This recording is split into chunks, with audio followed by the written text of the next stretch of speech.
Please make welcome Big Daddy from Acoustic Syndicate. Yeah, he's our buddy.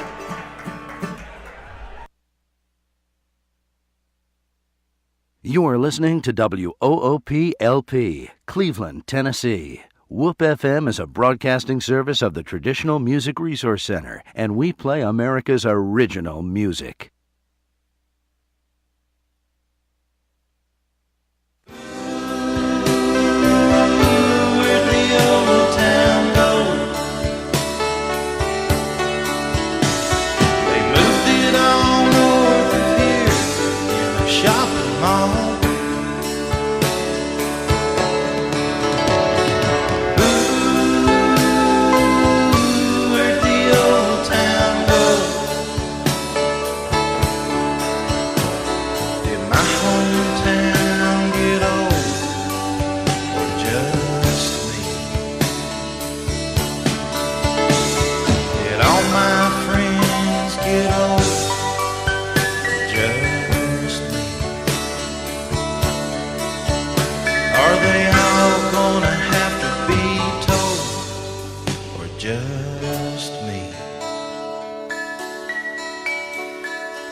Good morning and welcome to Old Town Cleveland here on WOOP FM 99.9, or you can go to the internet at www.woopfm.com. You can call us here at 614-5553. Usually I say, good morning, Deb. Tell me what's going on. Deb's at home, not feeling well today, and so I'm stuck here with Fat Cat and Snake Man. You got to say something now. Say hello or something. Hello. Hello. Hello, radio world. Today we're going to talk about, these guys have been here before. It's been about 3 or 4 years ago, I guess. 4 years ago? 4 years and 2 months in 3 days. Wow. And to be exact. I don't remember what I did yesterday, much less 4 years ago. And now this time, we have all these shows recorded now. They'll be on YouTube about Tuesday. So you'll live on forever out there in YouTube world. So you need to tell all your friends. I'll be looking for that next week there. And if you can be friends on Facebook with Old Town Cleveland, or friends of Old Town Cleveland, because we've got 5,000 people friends of Old Town. That's all Facebook will let me have. So we've got a second page called Friends of Old Town Cleveland, and we'll put the link out on there Tuesday, Wednesday. It's according to when I get it done and when they get it put up, but usually Tuesday, Wednesday, and you can click on it and you can watch it over and over and over again. I'd like to thank everybody who tuned in early and see us do our show or listen to the Wrestling Mat. It's also will be on YouTube next week. Last week our Wrestling Mat show had 65 people watch it later in the week, so which is really pretty impressive that they would want to hear what we had to say. Again, they're checking for lies, and that. Today we're going to talk about the old fast cars, street cars, racers. I'm sure these guys probably went down some straightaways in front of your house somewhere along the way. If it was at least a half mile long, some of you probably heard these guys go up and down the road, and we'll talk about some of those other guys. Fat Cat, what was your favorite car that you ever had? 55 Chevrolet. Yeah, it's had a lot of fun, a lot of good times. Done a lot of street racing, running from the boys. And Snow Kaler never talked to you, did he? Oh, yeah. Real often. Yeah. What about you? Hey, Snake Man. I call him Snake Man. We're in incognito. Oh, yeah, okay. No, you. I guess my 67 Firelane was what I kind of got a reputation from, so it had to be my highlight car. So you a Ford man? Yeah. Okay. I knew that. Ford ovals runs through my bloodstream. Yeah. And Fat Cat, you a Chevrolet man? Yes, sir. Yeah. But we're both different strokes for different folks. Yeah. Well, I talked to old Willie Bain the other day, and he had I don't know if you remember Willie? Black Plymouth. Yeah, and it was jacked up. I don't know how he drove the thing. Torsion bars. Yeah, but it looked like he was sitting facing the moon and said he was down the road. And I know my cousin, Tobe Epperson, was with him, and he said he pulled up to some place, and he pulled up right over top of little MG.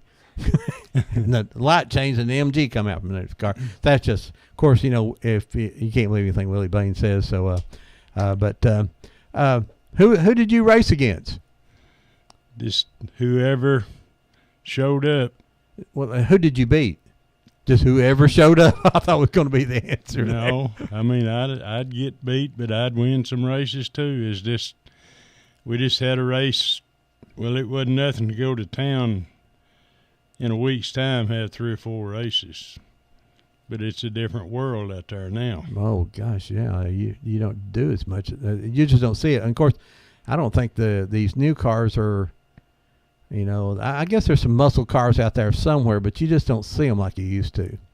No. Technology has got so advanced that somebody that can be electronically good can outrun somebody that used to just be hardcore, big cam, and a carburetor. So, and how many races did you have a week?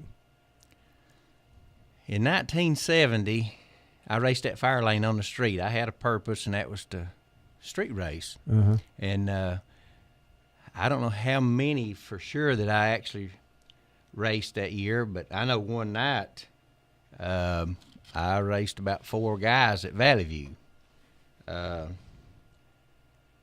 Larry Stewart had a Camaro, and I didn't even know I was supposed to run him. My cousin called me and said, you going to run Larry Stewart tonight? And I said, hadn't heard nothing about it. Well, he's over here getting his car ready. So I hopped in my fire lane and drove over to the Amoco station on the Spring Place there in the curve and asked about it. And he said, yeah. And I said, well, I've just got a 2-barrel on my car right now. I was trying to run classes at Brainerd. And you had to have blow-proof bell housing to be in the class I ought to be in. So I put that 2-barrel on it, and I could run without a blow-proof bell housing. And so we all loaded up and went to Valley View, and I think he spotted me 2 cars because I had a 2-barrel on it, and I beat him. And then Worm Bell. Worm says, well, I'd kind of like to try my little 301 out against you. He had a green Chevrolet truck, 4-speed in it, and hopped up 301. So best I remember, we run heads up, and I beat Worm, and then somebody else jumped in there and said they wanted to run, and I don't remember who it was, but the 4th one was David Sosby. David had a early, I'd say a 65 or 6 Chevrolet truck, dark blue, with step side, and had about 10-inch rubber under the back of it with a 409 in it. And I run him heads up and beat him. But it wasn't that I outmotored him. It was just my car hooked good, and I was first in the finish line. Pat Cat, do you remember all that details like that? Mine's not as good as it once was, but I remember part of it. Well, he amazes me. Like I say, I'm not sure what I had for breakfast. So, tell me all the places you run. Valley View, I know, was a big place down there. Where else did you run? We used to go at Hopewell out there where the bridge is. Mm-hmm. And we'd go to Dalton Pike down with Jerry Stevenson's. Yes, Dalton Pike was another big one. Yeah, that was a good place. And we'd go down to, Valley View, that's the Holt Jordan store towards the school. Mm-hmm. We started there first. Yeah. Holt Jordan's, and then we'd go to start at the school and go towards Samples. Chapel. Yeah. What happened was Jug asked us, because of his daddy, because people go down there at all hours of the night, Jug asked us to move it on up to the school so his daddy wouldn't be disturbed as bad. Oh. Did you have a tree marked, or did you paint something on the road? Now, down on APD 40 there from the bridge down, a little later, that became a big, I live on there. My property is on APD 40, so I heard races all the time. I mean, it was constant. And there was a tree down there that was the marker. Yeah, so every place you have a marker, did somebody drive down and mark them? Or? Yeah. It didn't really matter They where was the line was. We just run till we got tired, I guess. at Holt Jordan's. There was a gate in a pasture on the right hand side of the road that we run to. Mm-hmm. Then when we moved up to the school, there was a hump out there in Jute Humbard's pasture that you run to, a crest in the hill there. Mm-hmm. You're speaking of APD 40. In 1970, the APD 40 wasn't complete. Right. So you could pull up the ramp back up in that partial road Right. and do your burnouts and stage, then pull up to the bridge and get flagged off. Yeah, they I still hear them down there. They're more motorcycles now than they are cars race down there. So Avard was talking about Jug Jordan. That's Larry Jordan.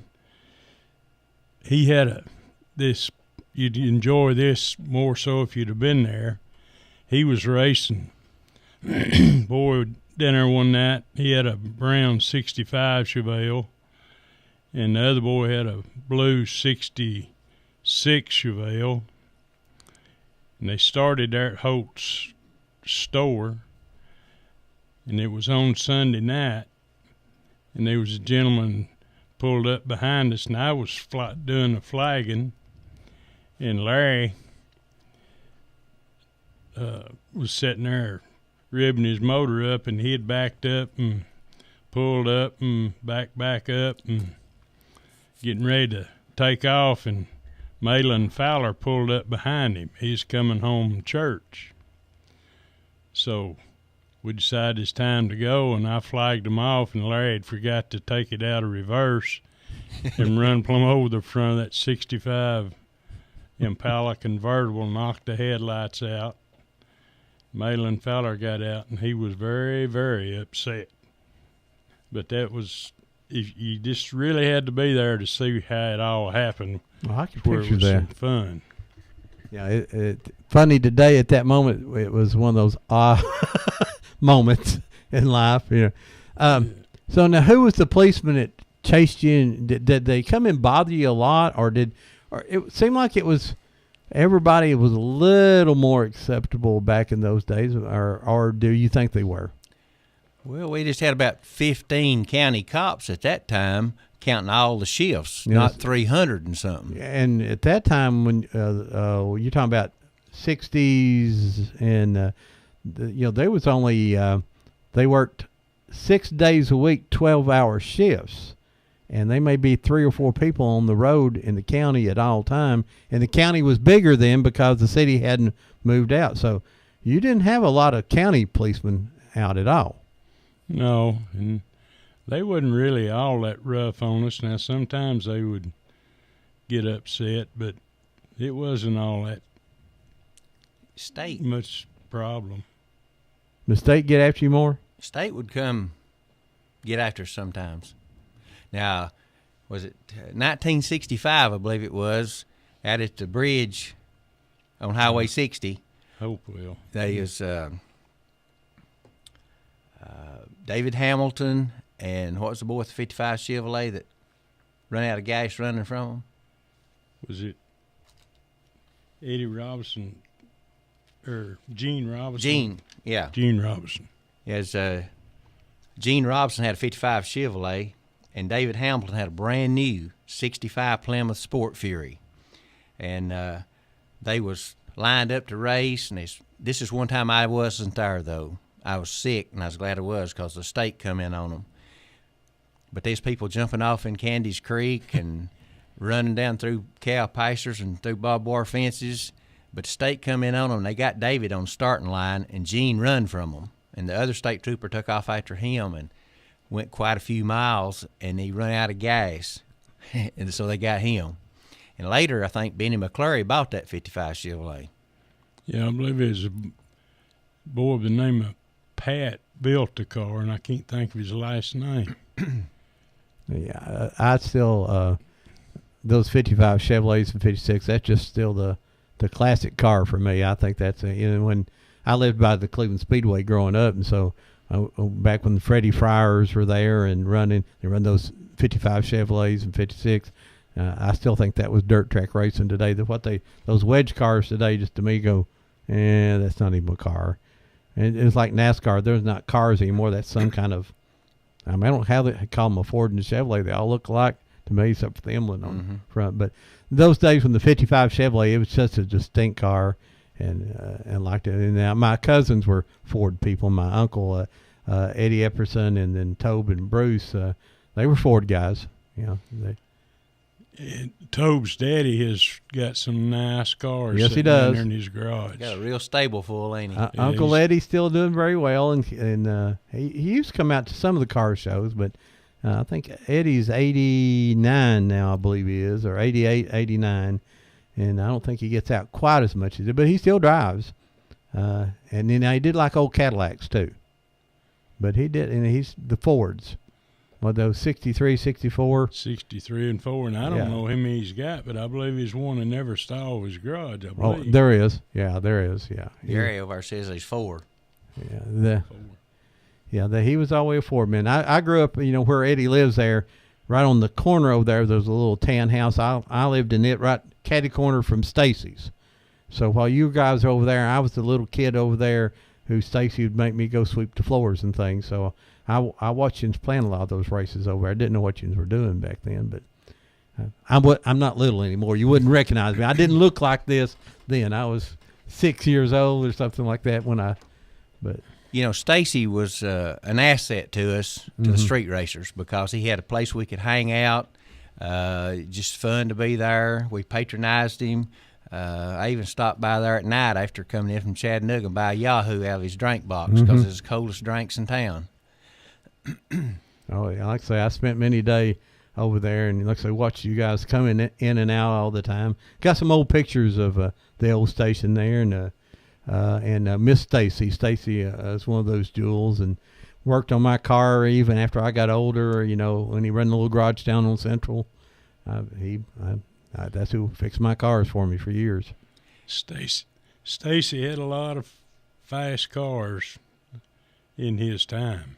What was that little dragster have? Little something? Little Nugget. Little Nugget, yeah. No. It was a Chevy, wasn't it? Was it the Little Nugget? Yeah, That Little was the Nugget. 55. He had it. Him and Pee Wee was partners on it. After me and Fat Cat was just talking about this the other day. The Little Rebel, which Junior Bishop owned, was blue, light blue, and then he sold it to Jug Jordan, and Jug Jordan let Fat Cat and Jewel Patterson drive it different times, and then Pee Wee bought it from Jug Jordan, and then Stacy bought in Hivers with him, and then they sold it to somebody in Polk County, which I will not mention the name, and then he never did pay them for it, and then the car disappeared. And last time I talked to Stacy before he passed, he had tried tracking it down. He thought it had left through a certain person in the Polk County area and ended up at a Chevrolet dealer in Murphy, North Carolina. But we never did follow up any further on it. I mentioned, we mentioned Stacy was here last time he was here, and about 2 weeks after he was here on the show, Stacy passed, and was a good friend, a good guy, and was scared to death to come talk on the radio. But he done pretty good. He done real good. Yeah, he was nervous about it, and Victor said, "Well, I'll just hold your hand." We didn't ask Victor to come to this time. I'm sure Victor's listening today, and we just need Victor here to hear him laugh. Yeah, He's so much fun. Now I want to talk, and we're gonna open up the phones here in just a minute because I'm sure Neil will call us today. Neil knows cars pretty well. He's pretty sharp, Nicknames. You talk about Jug and Pee Wee and all those, and let's start off first with you. Why did they call you Fat Cat? Tell me your real name. People may not even know your real. I never remember your real name. Larry Bolin. See, I knew that, but if you had asked me what your name was, I'd gone Fat Cat because that's what I've always known you as. So, how did you get that nickname? His boy in grammar school with the name of John Chapman gave me that nickname, and I've had it all my life. I've had people that didn't know my name that write a check out, and they'd write it out Fat Cat instead of Larry Bolin. But John Chapman's the one that gave me that back when we went to Mayfield School. John lived over on Greenwood Avenue. I lived there too, and we run around together, and that's who gave me the nickname. So now, who's your mom and dad? Sanford and Hazel Bolin. Okay. My dad had a nickname of Digger, and he was a molder. And how he got his nickname Digger, when he used, before they had backhoes and stuff, people digging graves. My dad dug graves, and that's how he got By hand? By hand. Yeah. What was the boys up on top of the hill that used to do all that? Ray and there was another family that did that here in town. Braggs. I really don't I bet know. your dad had a good set of arms on him too, didn't he? He was a little man, but he was. Oh, I bet. Yeah. He was much of a man. Now you have any brothers and sisters? I had two brothers. One of them was Bobby K. Bolin, and the other one was Jim C. Bolin. Both of them's deceased now, but Were they older than you? yes, sir. Okay. One of them's 10-year older, and the other one was 13-year older. So you went to Mayfield, then you went to Bradley? I started out at Arnold Elementary, and then left there and went to Michigan Avenue, and then back to Arnold Jr., and then to Bradley. And Mayfield. I went to Mayfield after I left Michigan Avenue, and then Arnold Jr. So I guess Cleveland hadn't started yet, had it? No. No, No. it's coming right up a few years afterwards, or? Yeah, I got out in 64. Yeah, you're about 2 years later before Cleveland got there. Yeah, so, yeah, that's good. He's a bear, so. All right, Hayward, I've heard this story. Let's see if it's the same one this time. How'd you get the Snake Man nickname? Or it's not a nickname anymore. That's your name. I mean, most people know. I bet you've had people write checks to you that says Snake Man too. And I get an argument at the new first volunteer took over Benton Bank. Yes. When it was Benton Bank, I could cash a check made out to Snake Man because it would be me personally. Yes. Well, if it was for the company, then I would just, put deposit only on the back and put it in the company account. But Right. it would be made out to Snake Man. But this, not picking on them, but they don't like to cash a check made out to Snake Man because they think it needs to go in the business account. Yeah, well, the banking has got a lot tougher than it used to. I mean, if you ever try to go open a new checking account, you've got to prove beyond a shadow of a doubt who you are, and birth certificates, and I mean, people just don't trust anybody anymore. Well, but how did you get this Snake Man handle? Okay, back before the Lord took control of my life, I was a wild feller I've seen pictures. and had a Yeah. ZZ top beard. And I was in Helen, Georgia at a rod run. It was 95-degree weather, and it's too hot to stay up at the car show, so a bunch of us went down to the river in Helen, Georgia. And we was out in the river having some cold ones, and I had some cold ones strapped on my side even. And That's pretty serious when you got them strapped on. yeah. So some people spooked a snake off upstream, and it was swimming down through there. And when it just got nearly to us, they hollered, "Snake!" And so I looked around, and there it was. And old Ronnie Shoemaker says, "Catch that snake." So I snatched it out of the water, and he said, "Give me 5." And I was going to take and sling a snake at him, and he moved his hands and hit the water, and it kind of dazzled it. I got it behind its head. And I thought, well, I'll just play with this snake, and of course, a drunk don't think out everything. So its tongue kept coming out, and I thought, if I pull that out, I can play with it all day. I timed it just right, and I pulled it out, throwed it in the river. I forgot about its fangs. So we started pouring Billy Jackson, his daddy was a bondsman, and Gene Standridge and me, we started pouring 3 different kinds of beer down it. And so this man over at Hellendorf Inn said, "What kind of snake is that?" And I said, "Well, I don't know, but I'll bring it over and let you see." So me and Gene Standridge started across the river, and this old snake was getting pretty drunk, you know, because we poured a lot of beer down it. So we got over there to just about 10 foot from the bank, and Gene says, "Bite that snake." There's rumors I bit its head off. I didn't bite its head off. I was holding it behind. You're not like Ozzy Osbourne and bit the live bat, but no, you bit the live snake. Yeah. So Gene just stayed in the river, and I started walking out, and people started getting out of my way. And first family at the first patio, they went in their room. Second patio was that man that won't know what kind it was, and I showed it to him. He says, "Ooh, you live in dangers, buddy." He said, "That's a copperhead." He said, "Up here, they're more popular than black snakes."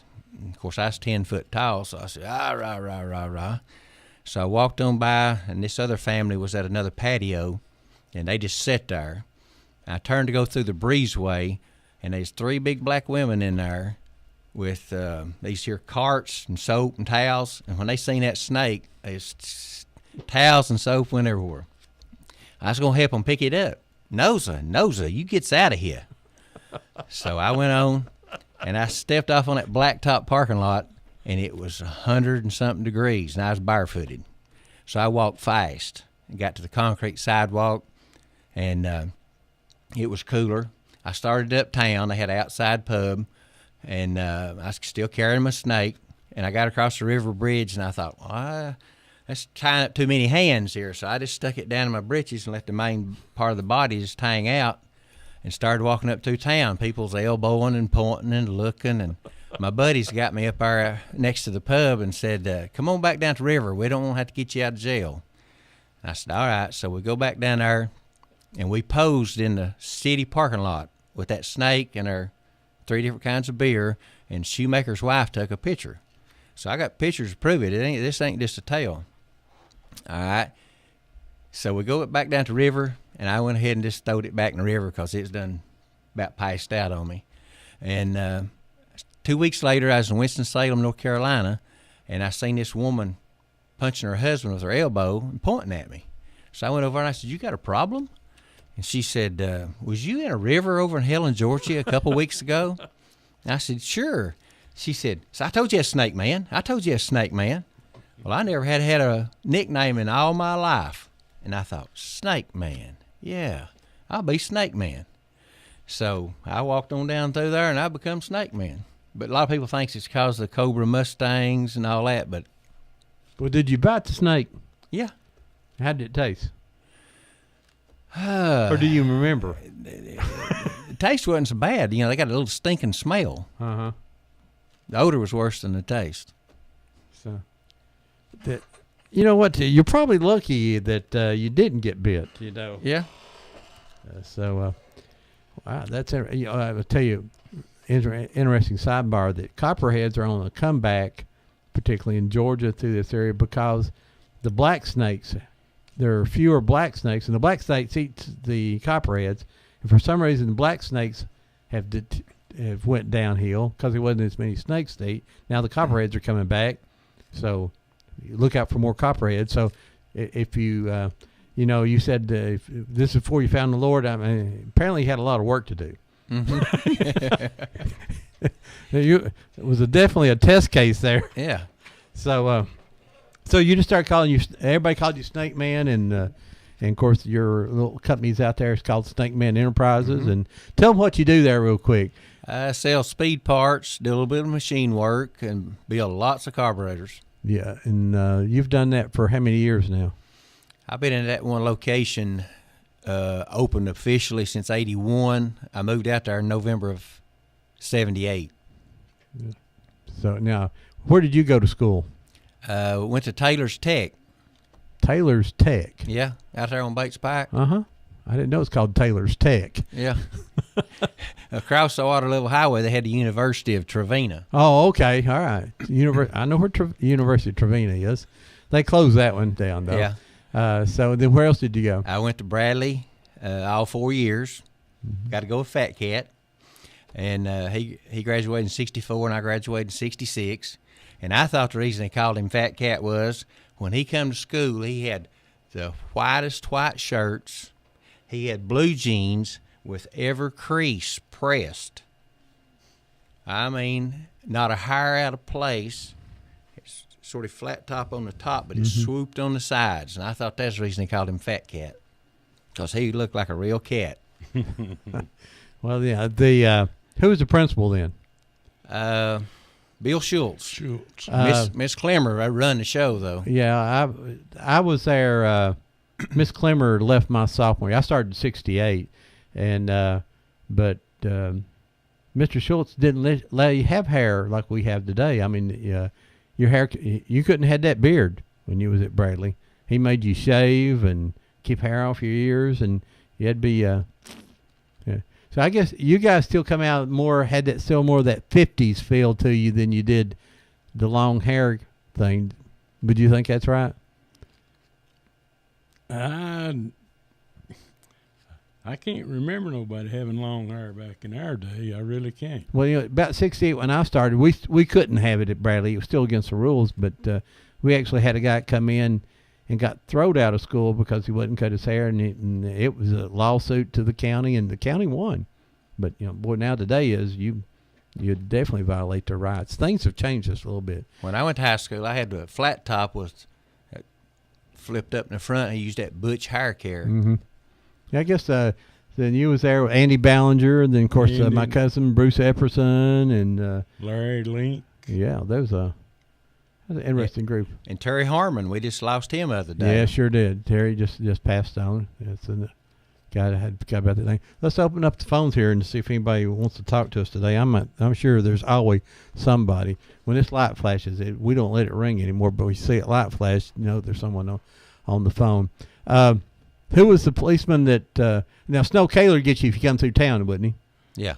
You pipes too loud, or was he on the motorcycle back then, or in a car? White Harley. Motorcycle. We come in here and we done a show with Cleveland Police Department, and I said, "All right, tell me what Snow Kaler's real name is." I can't remember, and I can't remember today. David, is it David Kaler? Alvin. Alvin. I'd never growing up, it was Snow Kaler, and I was a few years behind you. And of course, those legends, Miss Clemmer. Oh my gosh, going up there, that was watch out for Miss Clemmer. And Snow Kaler, you had to watch out for that. And don't go to this place, and don't go to the mud hole down here on South Lee Highway, because that's where all the fights are. And then Andy Ballinger is the greatest running back of all time, and then. Don't run Fat Cat and Snake Man. Some of the other things I learned as a young man too. So it's just interesting what gets passed down. So, but who was some of the other policemen? Snow would seem to harass everybody in town. The nicest man in the world. If you haven't seen him lately, I mean, he's still alive and doing well. Bernard Snyder, of course, he never was hard on us or anything, but now. He would pull you over, but he was always, they just had a job to do, and we done things not that we shouldn't do. Maybe spin the tires and get them after us and just different things. We just had a good time, but we never was really all that crazy or nothing. My experiences with cops was Snow Kaler got me for anti-noise law up here at the Texaco station. And, of course, you had to go back up there and prove to him that you'd quieten it down. And he'd rev it up, smile if it's quiet, and give you your license back. Johnson used to be a state trooper. He pulled me over once, and because I didn't lie to him, he let me go. He just made me feel about inch tall, We had a constable that used to pick on me. Me and him's friends now, but Glenn Cantrell would pull me over every night. If it was between 9:30 and 11:30 at night, going out 64 highway, he'd pull me over and want to see my driver's license. Well, he just checked them the night before. Mm-hmm. You're supposed to run from him. Well, I was in an old 6-cylinder hippie van. It said keep on trucking on the side of it. How many times did you get chased and you outrun them? I don't know. I really more than two? Yeah. No. Matter of fact, didn't you have to run from the law in a little nugget down at Dalton Pike once and go the back roads through Straw Hill or Red Hill or somewhere? Back through there and went back to its original home place. The statute of limitations out now. They ain't gonna give you a ticket for it. The Little Nugget picture of it is up at Jenkins Deli, right over the salad bar. There's a picture of it when Stacy and Pee Wee had it. My wife put all that pictures together for them. So that was one of the pictures she picked out of our collection that we got. Good morning. You live on Old Town Cleveland. Good morning, Ron. Hey. Am I echoing? No. You're a little bit there. My radio too loud? Yeah, you're fine now. Go ahead, Jeff. Oh, it's Sid. Oh, Sid. I'm sorry. I wanted to ask Snackman, did Philip Payne, did he ever work for him? Philip Payne, did he ever work for you? Philip still works for me. He does? He's still there. Is he playing the fiddle now, ain't he? Is he playing the fiddle? Is he playing the fiddle, ain't he? He plays the fiddle every chance he gets, and he is on his steel guitar yesterday. Well, Rad, I need to get back in touch with him.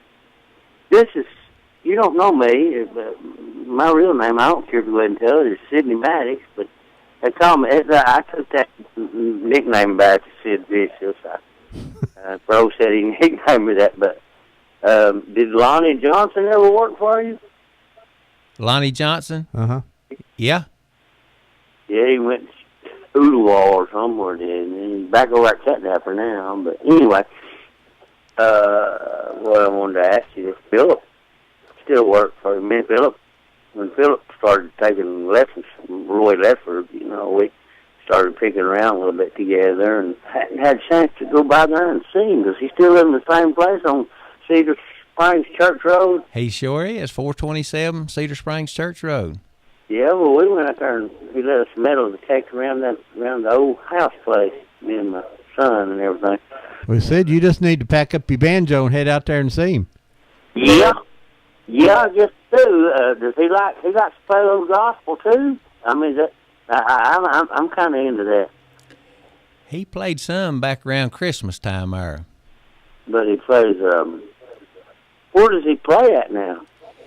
He hadn't played a lot in a while. Now, he hooked back up with the guy that's used to, can't think of his name, but he's cut some records and stuff, and we used to work for Johnston Blythe Ferry Farms down here. I can't think of the guy's name, but they've used to jam together. Yeah, Philip's always a real good friend. I just hadn't had time to get by there. I've had him a note to the grindstone at the salt mine, but anyway, I need to get by there and see him. Does he play any bluegrass? Well, if he plays a fiddle, I'm sure he does. Yeah. Hey, okay. We got to go here. Thanks for calling. Buddy. Yeah. All right, bye-bye. Appreciate y'all. Bye-bye. That's Sid. Calls us in every week. And the phones, you can call us here at 614-5553. We done got everybody awake now. Good morning. You're live on Old Town Cleveland. Good morning, Ron. Hey, Bullet, how are you? Pretty good. You was talking about the guy just dig up there with Wayne Bigham and used to dig graves up there on Fort Hill, too. That Bigham, that's the name I was trying to think of. Yeah. Young was talking about the old cars, Ron. I actually had a 69 Roadrunner, and I bought it from Lloyd Cecil, and I kind of did have a muscle car. Back then, we had points, and you could change your springs and give it advance. I know Stakeman knows about that. And but the old cars, you could do more with them, I think, than you can these new cars now. Well, first off, you could change the fan belt without some kind of special tool. What happened to that 69? If you still had that, it'd be worth a couple extra dollars, wouldn't it? Yeah, it would. I wish I still kept it. I actually traded in for. I actually got a brand new 340 Plymouth Duster. It was a white but black stripes, had 340 on the back. And I blew it up. I raced going down to 75. I tried to race a Roadrunner and blew it up. And I was a Plymouth man, but now I'm turned into a Pontiac man. Well, there's stranger things in the world, Bullet. Yeah, it is. But I just like him to talk about old cars because I'm still fancier of But I do miss my Roadrunner. But what was wrong about that, Ron? I actually leaned up against it one time, and my knee went through the fender. So it was one of these cars that got up north, I think. Yeah, someone probably a little weak Bondo somewhere.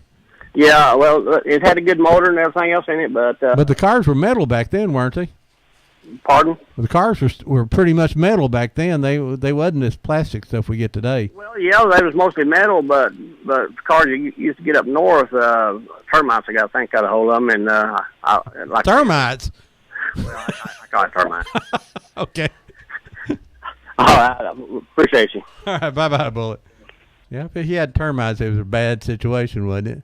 So, see, look at this. Phone's ringing like crazy. Good morning, you live on Old Town Cleveland.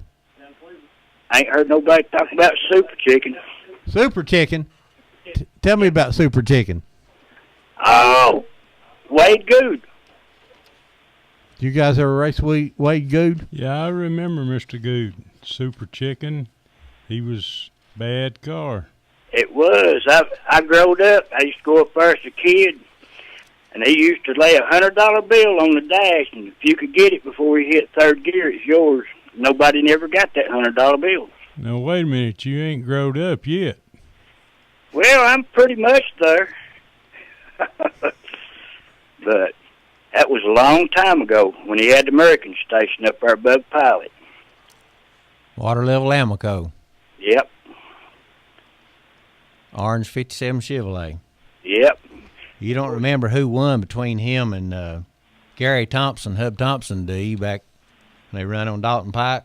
No, I sure don't. They was people from Atlanta coming up here to run him, and a lot of them. I was too young to go to the races, but I would go up there and, watch them work on it and stuff. Mm-hmm. Well, I just thought I'd call a minute, enjoying the show. Hey, thank you, and hope everybody calls in and brings up people that Snake Man and Fat Cat said they beat. There's a lot of people raced back in those days, and like I say, the cars today. I mean, these front wheel drives they just don't have the same pull as that those older cars do they? Let's get this call here. Hey, good morning. You live on Old Town Cleveland. Good morning, Ron. This is Bob Gill. Hey, Bob Gill. You don't know about cars. I know it. I know them two gentlemen that's in there pretty good. I was in the background on the street racing and all that stuff. But Fat Cat is Penny's my daughter-in-law. And neither one of them probably don't know me, but I've known them for years and years. About what I called about, I'll get off of that, but what I called about is if either one of them, whatever happened to Jewel Patterson? He passed away. I didn't know that. Just a little while after we was on here last time, he passed away. Some woman called in when we was having that talk show back in 2010 and said, he's living in an apartment over here with me. I don't know who me was or nothing, but he passed away in 2011. Yeah. How old was he? I'd say he's in his 60s. Yeah. Mid-60s probably. I'm not 100% sure. Yeah. I'm 66 right now, and he was probably a couple years or so older than me. Yeah. I used to hang around out there at Paul Holt's when Paul had that old garage out there and raced a old 55 Chevrolet down there at Cleveland Speedway. Me and Stanley Shadden drove to it, Paul's cars. Oodawall Stanley Shadden? Yeah. Yeah, he's in the trucking business now, or was, wasn't he? Yeah, he still is, Fat Cat. He's got a place up at up at Sweetwater. Yeah, there where you get off the interstate and turn left and go back by the flea market. His place out there on the right. Yeah, him and Eddie Orr's the two that got the 55 that I had years ago. Yeah. Well, I don't know. Are you still selling truck beds?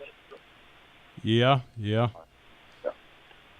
I need to come and see you. But anyway, I'll get off here. I'm just wondering about Jewel and some of them boys that hung around up there at Paul's. There's another guy by the name of Jerry something that hung around over at Paul's, and he raced, and I can't remember what his last name is. But it was Jerry something. I don't know the answer to that one, but I remember Jules' 66 red Chevelle had on the trunk lid there, Mr. 396. Yeah, I was hanging around up there when him and Paul and R.G. Nesley were fooling with that old Javelin. You know. AMX. AMX, yeah. Larry Rose's. Yeah, right. It was a fast car. Those were. It was. All right, guys. I'm enjoying the show. I'll talk to you later, Fat Cat. I'm going to come see you about a truck bed. All righty. Have a good day. All right, y'all too. Yeah, Fat Cat said it'd only be a 10% increase for Bob there. Deb's at home listening today, and she said she thought Stacy's car's name was Golden Nugget. I still think it's Little Nugget. The Little It is Nugget. Little Nugget. L-I-L, right? L-I-L. Nugget. Yeah, Little Nugget. that's what I think, too. And it's Little Rebel before it was Little Nugget. Yeah. Hey, go ahead, caller. You're live on Old Town Cleveland. Hi, this is Terry Huskins. I thought if you had a second, I could tell you a couple of quick tales on the guys you got in there. Please. Hayward, back a few years ago, we was going to school together, and he had a 63 Ford, and we were coming down, I believe it was 411 Highway, and it was myself and Hayward and Lloyd Crowder and the Johnson boy. I can't remember his Gary. name. Yeah. And anyway, Hayward was cranking on that 63 Ford, as generally did, playing around, and all of a sudden there was this explosion, and everything just sort of disappeared. Hayward had his big tall shifter, and everything went out the bottom, and I thought Hayward's hand was going out the bottom. And he had left a string of parts way down the highway. And for Larry, I really hate to tell this because he might not remember this. I sort of hoped it was would slip his memory, but his Corvette, the blue Corvette, I believe he bought new. I was the one that put the first chip in that with a floor jack handle out at Stacy's in the wash bay one time. So I was waiting for him to just go ahead and write me off, but he took it real well. Yeah. Guys, thanks for the time. I got a lot of tales, but we just haven't got time. Thanks, I appreciate it. Hey, thanks for calling in. Uh-huh. Hey, folks, you're listening to Old Town Cleveland here. We got Fat Cat and Snake Man here. We're talking about the old street racers and hot rods, and you can call us at 614-5553 like this caller. Good morning. You're live on Old Town Cleveland. Hey, this is Gary Gann. I don't know if you guys remember me or not, but you were talking about that little episode out on Georgetown Road with Gene Robinson, and I was sitting on the bridge that night. I drove out with David, and we saw lights coming, but there wasn't really any panicking until the lights got 30 feet from us, and we realized it was Allison, state trooper. So we bailed, and Allison got out of his car and was walking up behind Gene, and Gene popped the clutch on that 55 Chevrolet. There was nothing but black smoke. I went, oops, and that was it. Did they? Those one run out of gas. What did they do to him? I'm not really sure what all they did. They confiscated his car and this and that, and it was sort of long and drawn out. Gene's dad was sort of in the know, and I don't think they did a lot to him. But it was certainly embarrassing for Allison to be standing there with his flashlight in his hand and black smoke boiling around him. I thought it was a hoot. Yeah. But that's my story. That's pretty good. That was funny. Where did you go? Pardon me? Yeah. What? I'm sorry. sorry, what? Where did you go? Did you run? No. I was with Hamilton. Oh, okay. That was David that Plymouth he had. Yeah, David lost his license, and he had that brand new car and couldn't drive his own car. And his mama used to bring him to high school in that circle drive in front of the old Bradley High School and let him out, and everybody kid him about not getting to drive his own car. Oh, I know. And I think didn't she own Beer A Go Go? She did down at 5 points or 3 points, whatever, 5 points. Mm-hmm. I don't remember Beer A Go Go. It was an A-frame up here next to the Amoco station. So that's right. Yeah. Yeah, that's right up. Okay, I know where you're up there on top of the hill. Mm-hmm. Oh yeah, right beside Max's Amoco. Yeah, then the car lot there now, something, isn't it? Beer A Go Go. Oh, I did remember the name of it. Beer A Go Go. You can tell that the age hadn't got Hayward yet because he can still remember all that stuff. That's wild, man. Do you remember people used to steal them plugs off the poles that stuck up? It went around the driveway at the high school and take them, have them weld on their car for drag plugs. Oh no, I haven't heard that one. You used to have a '67 Mustang, didn't you? Yeah, you got it. I think you ended up with it, didn't you? If you had it before Neil Dover, I did. The green, yeah, fastback. Mm-hmm. Yeah, it was a nice little car. I drove it. Well, now, if you bought Neil Dover's car, it never drove during the daylight. Would it operate during the day? That wasn't Dover's car. I bought that. Okay. Yeah, I got hit in the door. You had it, then Neil Dover had it, and then James Goins got it, and I traded him out of it in 1972. James Goins, redheaded James Goins. Richard Goins. Yeah. Robert's brother. Yeah. Robert. Yeah. Okay. Yeah. Yeah, that was a good car. I drove that thing forever. You still got long hair? No, I got rid of that a few years ago. Okay. Got into the 21st century. I've still got long hair. It's in a jar at the house. It all fell out now. Uh-oh. All right. Hey, thanks for calling in. Yeah, man. Appreciate you. All right. Bye-bye. A lot of fun to hear these old stories here. Did you ever crack one up? Well, we're just going to get calls all day, which is good. I thought it was flashing. There it is. Good morning. You're live on Old Town Cleveland. Good morning, Ron. Hey, Miss Ella. How you doing? I'm doing great. Did you get drunk last night? No, I just drank one beer. That's back when Miss Ella, when I was a policeman years ago, that's what everybody told me. I just drank 1 or 2 beers. That's all they ever said. Well, they had a good band, but nobody was dancing but me. I was the only one up there on the floor. Well, where was Mark at last night? Oh, he was hid back there. He wouldn't dance with you? He'll say he wasn't there, but I saw him. Well, you know what? You know what the problem is? He's just afraid you're going to break his heart. Oh, he's already broke mine, so. Uh-oh. Yeah. That goes both ways. Hey, guys, Miss Ella, I'm sorry, but she's a cougar. She likes them younger guys. So you guys are just way too old for her. Hey, Ron, I haven't seen your car over at housing lately. Do you still work over there? No, ma'am. I work in Chattanooga now. Well, I'm wondering, what happened to Rod's car? I hadn't seen him. No, I do the same type of work, but they hired me just a few days ago, and I drive to Chattanooga every morning now. Probably make better, too, huh? No, I think they pay me less. I don't know how this works. Anyway,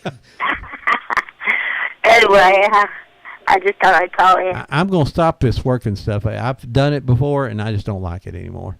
Hey, I'm a lot older than those guys in there, I bet you.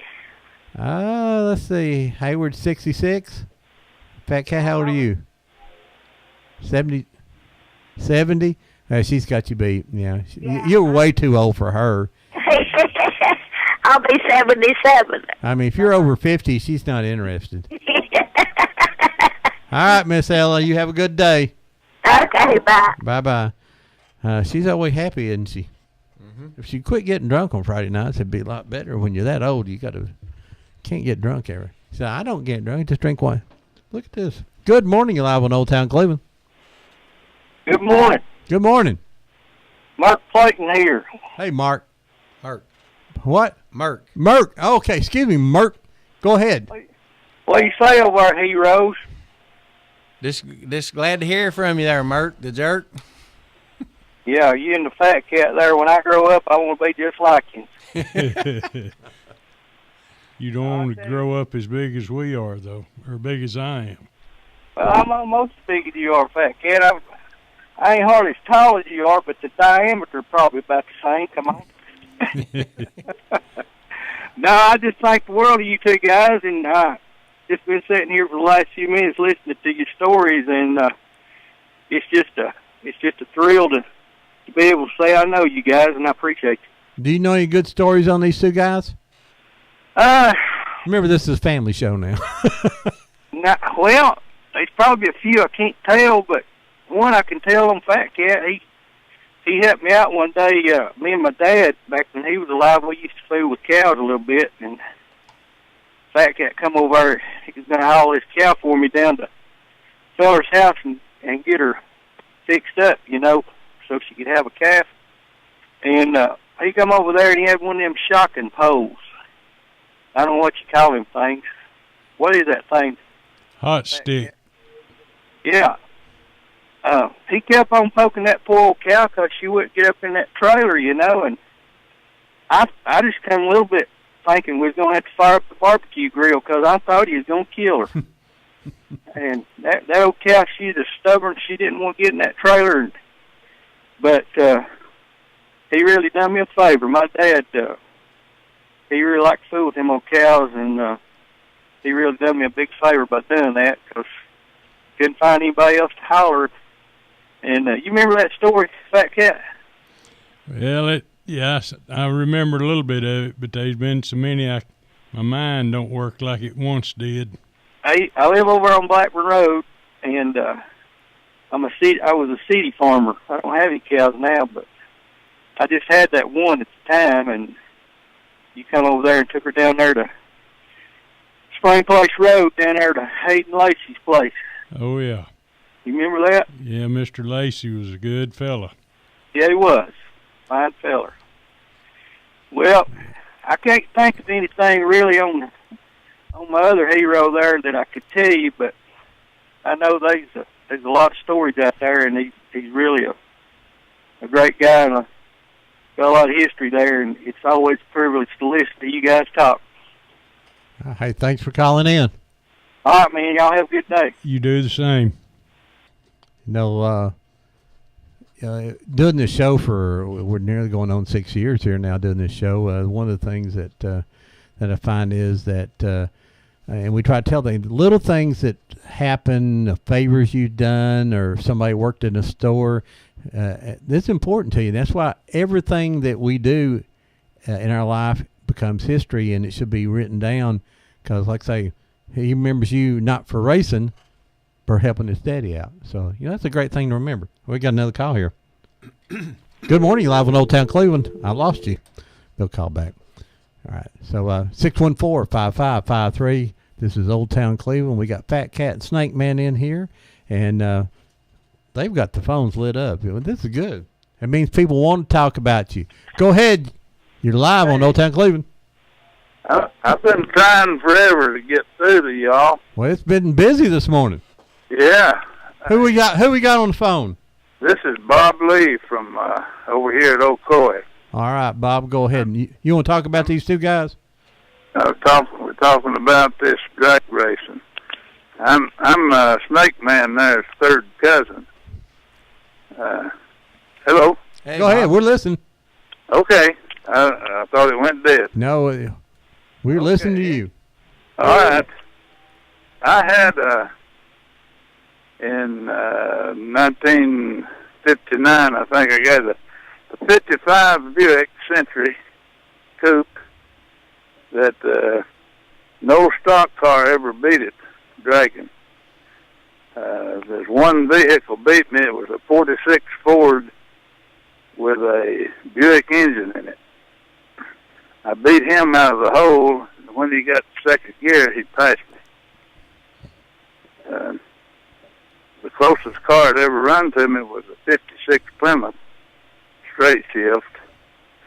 I drug him down here on Highway 411 at a truck stop at Old Fort. And from that truck stop north, it was a half a mile to Lowry Frazier's driveway. We started out. I was in the left lane. I jumped the car length on him out of the hole. And we ran that half a mile, and I couldn't gain any more on him, and he couldn't gain on me. It's just like we was tied together. But that Buick would just leap out of the hole. It had that transmission that would go in low pitch and low range. And anyway, that Plymouth run closer than any stock car they ever drug. One of yins had to back off a little bit there because there's a curve right past where yins was doing it. We had it made up. When we got to the curve, I was in the left lane. I lit off, fell back in. That's a wise move. I was watching him in my rear view mirror, and when he went to second gear, I thought he was going to pass me then because the front of that Plymouth came up, and I thought he's going to go now, but he never gained a bit. That whole half mile. You know, Bob, what you ought to do is get with Gail Frazier and Ed Caldwell and Coppinger guy and some yins that run in that time. Yins are just a little bit before me and Fat Cat. Yeah. 56 Buicks, 57 Buicks, and 56 Buicks and stuff. Just a little heavy for us. Mm-hmm. Yeah. Anyway, you remember Billy Don Guerin? Oh, yeah. Well, Billy Don had to have the fastest car, in town. So he got a 57 Buick Century, and he wanted to run me. So I was okay. So we go down to about where the racetrack is and ran uphill, up South Lee there. And, of course, I beat him easy. And anyway, he went and had something done to it. He had it worked on and come back, a few weeks later, and he said, all right, let's go. I'm ready for you now. And I wouldn't run him no more.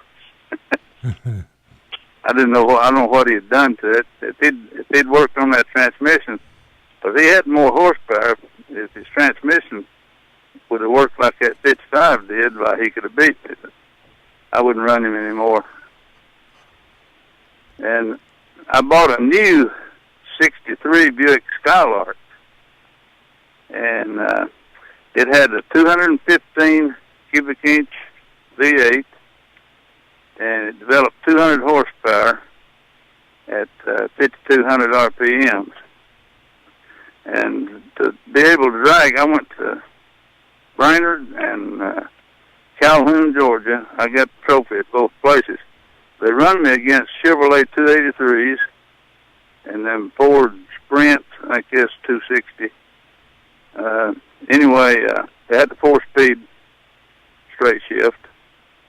And anyway, it had too much power, though, for I twisted 3 drive shafts out of it and busted 1 rear end. But that was a fast little car. I think it was, for its size, it was the fastest stock car that they was making back then. As that little aluminum block V8 at General Motors had developed, and it was ahead of its time, and so they had some problems out of it. And then later they sold the rights to British Leyland, and they put them in Land Rovers, and they still have them in Land Rovers. And GM has tried to buy that rights back, and they won't sell. Yeah. Well, that'd be a fine little engine now to put in these small cars. Thanks for calling, okay? Okay, all right. We're going to take a break here. We'll be back in a few minutes here with Fat Cat and Snake Man. We'll talk a little bit more about some racing. If I can get the right button to get to the right place over here. Sometime it just don't work the way you want it to. Hey, we'll be back here in just a few minutes after the break. You are listening to WOOP-LP, Cleveland, Tennessee. WOOP FM is a broadcasting service of the Traditional Music Resource Center, and we play America's original music. Check into Checking to Cash. The cash you need is closer than you think. Get an auto title loan today for up to $2,500 at Check Into Cash. You drive home with the cash in your pocket. Visit Check Into Cash for an auto title loan today, or get a payday advance for up to $425. Call toll-free 877-262-CASH. Title loan amount determined by value of car and ability to repay. Borrowers often use payday advances over a period of months, which can be expensive. Restrictions apply. See store for details. If you need a little green, Lending Frog is making deals. He'll lend you cash on any kind of wheels. Borrow just a little, or you can borrow big. Lending Frog is a new financial gig. It's hip to hop into cash. LendingFrog.com is making a splash. Dig it, dig it. Dig it, dig it.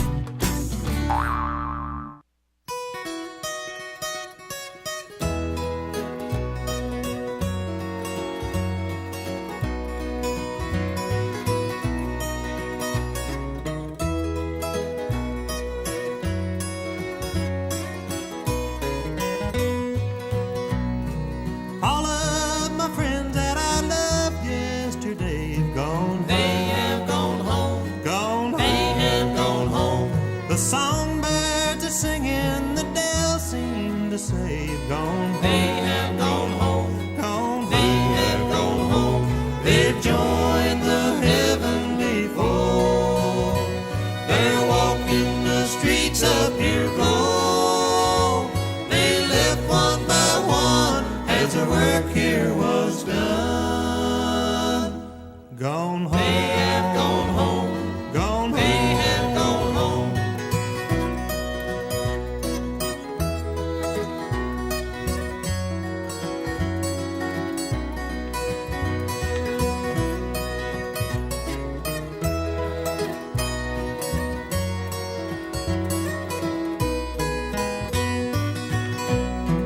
Life here is lonely since they've gone before. Gone. They have gone home. Gone. They have gone home.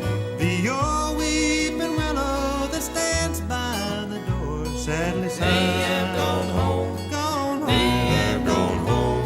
They've joined the heavenly fold. They're walking the streets of pure gold. They left one by one as the work here was done. Gone home. They have gone home. Gone. They have gone home.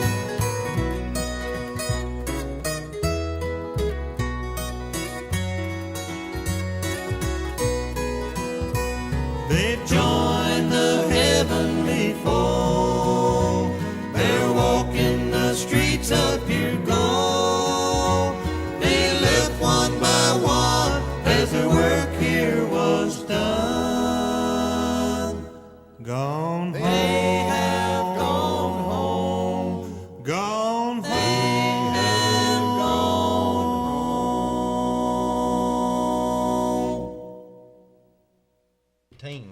Hey, folks, we always play that song called Gone Home for all the people who've passed away in our community and old friends. And so we always do that. I've got a good friend here on the phone, been on our show a couple times, Bill Norwood. Hey, Bill, how you doing, sir? Doing fine. I'm having a little problem hearing you. Can you hear me now? Oh, yeah, we're fine now. Where's Debbie? Deb's a little under the weather. She had one of her treatments last Friday, and it takes a toll on her the first week after that, and then got a little cold on top of it. So she decided to stay in out of this rain there and make me do all the work. And you know, it's hard because she's the brains of the show. Yeah. And I had to say that because she's also listening.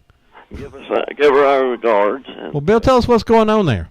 Well, as you know, I'm a member of the Bradley County Color Guard and the funeral detail. We do the graveside services for the veterans, and it's becoming a full-time job, really. We've already done, last year we did 68. We did 68. This year we've already done 6.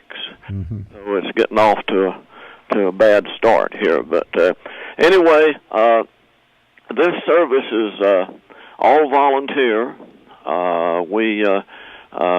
And we have expenses, of course.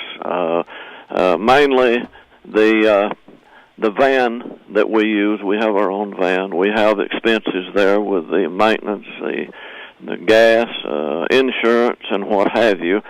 And we compensate for that with different events and such. And our friends down at Applebee's, they are sponsoring a pancake breakfast on February the 20th. That's on a Saturday, February the 20th, from 7 to 10 a.m. This will be a goodie. We're asking for a $5 donation, which will go to the honor guard, and so we. Now my wife tells me it's the 21st. I'm not. It's on a Saturday. It will be the 21st. That's right. Yeah. Because I know Valentine's comes on Saturday on the 14th. Oh, okay. Well, then I got this down wrong. But anyway, it's from 7 to 10, and we're offering tickets. They're not taking any entries at the door. This will be by the ticket sales, and anyone interested can go by the Legion over on Ashbury Drive, and they'll have them. The VFW will have them, and our friend Joe Davis will have them down at the Veteran Service Officer at the courthouse. And we would really appreciate you getting the word out there, and hopefully this will be successful. As I said, it's all volunteer, and of course, funds are pretty hard to come by these days. And that old van uses a lot of gas. We actually service 5 counties, including the National Cemetery down at Chattanooga. So we stay pretty busy, and I just wanted to get the word out there, and if possible, maybe we could do this again before the 21st to remind the people. You know, Bill, anytime you call in, you're welcome to call in and promote that. You know, it's an unbelievable service. And if you have about a 5-minute spot on the program, either on February the 6th or the 13th, I could bring my commander with me, and he's better at explaining these things than I am. Well, you're the one day behind all month, because it's February 7th and 14th and 21st. I must have a calendar from back in ancient. It's 2015. Get with us, Bill. No, yeah, we'll work with you, no problem at all. I appreciate that. You have my number there, so if you sometime between now and then, give me a call, and we'll come by. We sure will. Thank you so much, Bill. Okay, buddy. Bye-bye. Bye. Bill Norwood came in here a few weeks ago, and George Allen is one of the only survivor of Pearl Harbor still alive in Cleveland, Tennessee. And Bill Norwood was a prisoner of war in Korea, and an unbelievable story. I mean, just great stories, and we appreciate those guys for their service too. Good morning. You're live on Old Town Cleveland. Morning, Ron. Hey. You got a couple of nices in there this morning. I know Hayward. I know other Fat Cat, but you got some jewels there. I was wanting to ask them if they remember. Now, this is, as a matter of fact, this fellow was in my father's generation. Elmer Chastain had a recapping place here on South Lee Highway, and always had hot Chryslers. Yeah, Hemis. Mm-hmm. Oh yeah. In fact, he had a 55 Chrysler 300 that he kept for years and finally sold it. Car I always liked. It was a real sleeper. He had a 63 Plymouth, a white 4-door, red interior, white wall tires, full hubcaps. Had the 413 wedge head in it with the 2 4-barrel cross rams and all that. And the only thing that gave it away, it had exhaust coming out in front of the rear wheels about the size of a stovepipe. And I heard that he would take it out on Dalton Pike and blow it out every once in a while. And then he had a 70 Plum Crazy purple Challenger with a Hemi. And funny story about it, I happened to be pulling out there on the South Lee where the red light is, where the Starview Drive-In was. He had the red light on South Lee, and the light changed, and a lady behind him, Elmer was talking to a small child, probably his grandson. He was looking, you could just see the top of the kid's head above the door there, and Elmer was kind of looking down talking to him. And Elmer didn't leave the light as quick as the lady behind him thought he should, and she hit the horn. And you could see his eyes up to the rearview mirror, and he just nailed that Hemi. And, of course, tires went to boiling, smoking, and he went around that slight curve there sideways. That lady's mouth just dropped open. But he always had those hot Chryslers. I don't know that he got out and street raced, but he sure liked the hot Chryslers. Another fellow that had a hot car, and again, this was before my time, I just remember seeing it. Jim Howard had a white Corvette. It might have been a 57 model. And had 6 carburetors sticking through the hood with a plexiglass cover. And I remember seeing it out and about, and it would jar the ground. And Leonard Johnson always had a hot car. And enjoying your show. Just wanted to call in and give my 2 cents. Well, Neil, it's always good to hear from you. And they was wondering if Neil would call in today. Well, as a matter of fact, I'm in transit to Cookeville, Tennessee, so I barely made it. So you wouldn't have time to tell us about a time you run out of gas out there on Highway 60 next to Vassey's and that little tight spot through the woods there and stayed there with your girlfriend, would you? I don't remember that. I really don't. This is Neil Allen. Yeah. And you sent somebody else out your gas. Oh, no. That was me and Freddie Hike and Terry Huskins. Terry didn't tell that, did he, when he called in? No, we got took to jail down in, what was it, Rossville? Anyway, we got took to jail, and they kept Terry, and me and Freddie came on home. We had the pleasure of going to I may not be telling this on the radio. Maybe if Terry had wanted to hear it, he'd have told it. But anyhow, we had the pleasure of going by and telling Mr. Huskins. Mm-hmm. Mr. Huskins had to go get him out of the pokey. I don't know that, I don't guess Terry would care. I guess I'll find out. Too late now, Neil. Yeah. Yeah, I was on the interstate. We were seeing how fast that 60-mile Chevrolet run, and it run about 112 miles an hour on flat ground. That's Mr. Huskins' car? Yeah, that red 60 Impala. Yeah. Mm-hmm. Now, the Georgia Patrol, they're sneaky. They had no lights on until they were on your bumper, no headlights or anything. And then all of a sudden, it was headlights and blue lights, and I guess they still had red lights back then. Yeah, we got took to the pokey. Yep. Strange you would remember that, Hayward. Hayward don't forget anything, unfortunately, here. All right, I'll get off here and let somebody else call. All right, say bye-bye.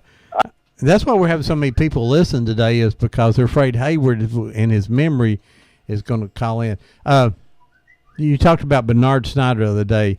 I sort of got took to the jail one night by Bernard, and that's a whole different story. I was trying to be fast. I wasn't fast. I was just loud and speeding a little bit. Go ahead, caller. You live on Old Town Cleveland. Hey, Ron, I want to ask Snake Man a question or two. Does he remember some people there that... he remembers them, I'll assure you. Well, we used to get parts there. We rebuilt 2 or 3 terrible engines. He give us the best deal on any parts anywhere. But does he ever remember a Sam Gentry around a body shop down on Old Coy there? That name sounds familiar. Sam Gentry. Okay, do you ever remember Stoney Stonecipher, which is my brother-in-law? Yeah, I remember Stoney. Yeah. Well, he helped me get some parts out there while we was rebuilding the 67 GCO, and then he gave us the best deal we could on parts that anybody would ever give anybody. Well, boy, I sure appreciate that plug. And then, he did, and he does. right? Yeah. Still can. Okay, one more person, Kenzel Ledford. Yeah, he had a paint and body shop. My brother used to work for him. Yeah. Okay, yeah. Well, Stoney, worked for Kenzel there, and he worked for Sam, and there was Anyway, we'll get off of that. Hey, will you give Philip my number, Snake Man? Get my number there off caller ID. I don't think I got any cards down there, do I, Ron? I don't know. I don't know if your number's not on here. On our caller ID. I don't know why. This phone is, maybe when we hang up it'll be on there. Well, I don't care to give it out because I don't. Now make sure you don't give it out and all them girlfriends you got and your wife know about them if they call now, but go ahead and give it out. I don't have a wife. I don't have a wife, and it don't matter. Okay. Girlfriend wants to call, let her call. But anyway, 584-3238. All righty. All right. Give Phil that number and tell him to holler at me. And, hey, let's see, what was it? Me and Earl, his name is Bill, lived in there in Tangy. Ron probably knows them, or the Greens and some of the Greens. Yeah, I know all those down there. Okay, we rebuilt Sonny's engine, me and him, when I just first got married. I'm divorced now, but I was married for 25 years. I'm older than you think I am. I know how old you are, Sid. Hey, Sid, you have a good one. Oh, okay. All righty. All right, bye-bye. I appreciate that. Hey, Ron, you have an interesting show that they are on the radio. Well, we try to. Bye-bye. We try to have an interesting show thanks to guests like this. Hey, Fat Cat, you do bed liners. Tell them where people can get one if they need one. 4064 Spring Place Road. All right, and this is those plastic bed liner type? No, these are flat beds that goes on. Oh, okay. Ton trucks and three-quarter ton trucks. Okay, that's why we asked here. And trailers. Do you have a telephone number? 595-2330. And what's Snake Man Enterprise number? 479-7314. We ought to get some advertisements in for you while you're here and everything. Now, but you're not open every day. Wednesday, you're Thursday, a man of Friday. leisure. When is it? Wednesday, Thursday, and Friday, 9 to 5. 9 to 5. Must be nice to make all the money you want to in just 3 days, isn't it? Banker hours. Hey, go ahead there, He caller. got those banker hours. He does. Yes, sir. I wish I could work 3 days a week. Well, we wish you'd work 1 day a week. You have a job, but working is something else now, Victor. We got 2 good senior citizens on there today. I was going to ask Fat Cat if he had any hockey tickets still left. No, I give them all to you, Vic. Well, I just want to put my 2 bits in. You got 2 good legends on there today, Ron. Well, I know it. Like I say, I told them growing up, Miss Clemmer and Fat Cat and Snake Man was the names I know coming from grammar school. First time I ever seen Fat Cat's name was on the bathroom wall down there in old Bradley High School. It said, for a fast ride, Fat Cat. Well, I was going to put my 2 words in, and I was going to 2 good guys there, and I think the world of them. And I never did have a hot rod. I had a '63 Rambler with the 4-cylinder, so I didn't get in the hot rod, but I went and watched them. You could get there to watch, though, right? I was a good spectator. Yeah. And you've been a good friend, too. Watched them drive. Well, now, I think last time these guys were on here, and you came on with them, matter of fact, that time, and then the next week they were all down at your shop, and you said they were still talking about who had the fastest car, and so they lined up their minivans down there on Ocoee, on Central Avenue and raced up to the church. I got 100 phone calls that Monday down at the store, and I said, listen to me. All I did was go because Stacy wouldn't go unless I'd go. And he said, you didn't mention so-and-so. You didn't mention him. I said, all I can say, you just got to get them back on there again. I mean, I got 100 phone calls that next day. Well, there's a lot of names we're missing. And I hate the Stacy's gone, and I know the boys there do too, but he was a pleasure to be around, and so was these guys. Used to when I was young, I'd go over on Wildwood Auto Parts, and sit with them all day Saturday because it was like a comedy catch. Well, now, is that, what was that, Foster's? Foster's? Wildwood Auto Parts. Wildwood, okay. Wildwood. Poor old Richard between Fat Cat talking to somebody and Snake Man talking about poor Richard just worked himself to death. Richard Stout. Yes, sir. He's listening today. I first started saying, poor old Richard. I don't know how he's working him to death. And then over there, all they do is talk about these cars all day. Hey, Victor, are you going to come up to Franklin next weekend? I hope so. All right. If you want to get one of those rooms, you got to book it by noon today. I don't know. I'm supposed to work next Saturday, so I might just ride over there, just watch the finals. Well, the finals is at, I said that earlier. Let me see. I'll tell you here exactly. The finals are at, well, it's on the second page, of course. It's 7 o'clock. Okay, I believe that's what I'm going to do. Yeah. Well, I'm going to get off here. I know people are trying to call. I've been trying to call for an hour. You tell them two old boys I love them. Yeah, well, you just love did. you too, Vic. Yep. See you. All right, See bye-bye. Yeah, there's a name, that growing up, Victor was a senior when I was a freshman, and there was another person who I was warned about, Victor and a few other names that you had to worry about. Good morning, live on Old Town Cleveland. Ron, this is Frida. Yes, ma'am. I'm sorry that my friend's sick. She's gonna be okay. She's having had one of her treatments last week, and the first week's a little rough on them, and she's got a little cold, and yeah. Tell her that I just got out of the hospital up here, Sky Ridge, last night about 7:30. I've been up there ever since Monday afternoon. And if you want any green beans, go to Sky Ridge. I had green beans every day. Well, I thought they was going to start bringing poles in and taking the beans. That tells me that green beans must be plentiful this year and cheap. I tell you, I had more fun over it. But what I had, it just hit me all of a sudden. I had my son to call the paramedics and take me up there. I don't like Sky Ridge, but I had to go. But anyway, they said I had fluid in my lungs, and then I had a little infection, so I go to see my regular doctor next week, and I'll see what he says about it. So I just wanted to call, and I hope she gets to feeling better. She will, and everything. She'll do fine, everything, like I say, just... And I don't know Snake Man, but I do Fat Cat. I know his wife, Pauletta, So don't mention my name if they ask you who I am over the air. Oh, I wouldn't mention your name, no. But I want to thank you, too, Ron. I was scared to death I wasn't going to be home so I could hear my program this morning. Well, we appreciate people like you, and you know what song I'm getting ready to play for you, too, don't you? Yes, I do. As soon as the show goes off, we're going to do a little swinging. Yep, you're right. All right, good time. Thank you. Bye-bye. Bye-bye. She calls every week, and her favorite song is Swinging by John Anderson. Look at this. Phone rings as we hang up. Good morning, you live on Old Town Cleveland. Hey, Ron. Yeah.